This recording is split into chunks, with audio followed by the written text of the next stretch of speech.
ఇక మన మునుగోళ్ళ ప్రచారం రోజు రోజుకు ఎంత గరమైతుందో మన అందరికి ఎరికే కదుల్లా. ఇక ఓ అధికార పార్టీ లీడర్ అట ఉన్న పలంగా నోరు జారిండట. మరి సార్ అట్లా అన్నందుకు పబ్లిక్ ఏమన్నారు, దానికి అదేంది కార్కనేంది మనం కూడా ఓ పరిద్దాం పారి. ఇక మునుగోడు ఉప ఎన్నిక రాజకీయ ప్రచారాలు రోజు రోజుకు చాలా గరమవుతాయి. ఇక ఇవాళ అసలు ముచ్చట ఏంటంటే అక్కడ బీజేపీ నుంచి మనం పోటీ చేసే రాజగోపాల్ రెడ్డి సారు ఒక ప్రచారం చేసుకుంటూ ఒక దగ్గర చిన్నగా నోరు జారిండు. ఇక అసలు కథ ఏంటంటే ఇక నా ప్రచారం కానీ వచ్చిన చాలా మంది గుర్తు తెలియని మనుషులు నన్ను చాలా ఇబ్బంది పెడుతున్నారు అని చెప్పేసి ఇక నోటికి ఏదొస్తుంది అన్నారు.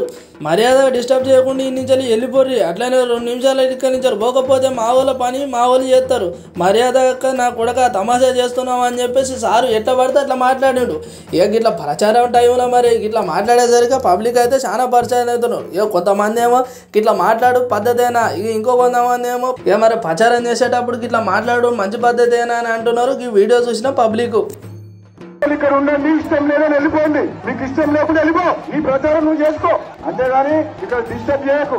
బాబు పోలీసులు ఏం చేస్తారు అని అట్లా డిస్టర్బ్ చేస్తుంటే పోలీసులు ఏం చేస్తారు, కూర్చుకోపోయి లేకపోతే మా మీ పని మా పిల్లగానే పని చెప్పాల్సి వస్తుంది. మళ్ళా మర్యాదగా డిస్టర్బ్ చేయకుండా వెళ్ళిపోండి ఇక్కడ నుంచి. మర్యాదగా పోలీసులు ఎమ్మటే మీద ఖాళీ చేయాలి అక్కడి నుంచి. బాబు ఆయన ఎవరైతే రుమాలు చుట్టుకున్నా 2 నిమిషాల్లోకి తీసుకపోతే మా వాళ్ళందరూ చూస్తా చెప్తున్నా, సంగతి చూసుకుంటాం, వెళ్ళిపోతుందా నీ మర్యాద అక్కడ నా కొడుక, నువ్వు వెళ్ళిపోయి ఇక్కడి నుంచి 2 నిమిషాల్లో ఏం తమాషాలు చేస్తున్నావు ఆయన, ఇక్కడి నుంచి వెళ్ళిపో, తీసుకెళ్ళినాయని ఈ పంట బలగొడదు నా కొడకలారా మీరు ఎక్కువ నగరాలు చేస్తే. వాడు అక్కడి నుంచి ఎరగొట్టండి, ఫస్ట్ ఎరగొట్టండి. మీటింగ్ దగ్గర డిస్టర్బ్ చేస్తే చెప్తున్నా మర్యాద ఉండదు. పోనీ పాపం లేవనుకుంటే పెద్ద నగరాలు చేస్తున్నారు.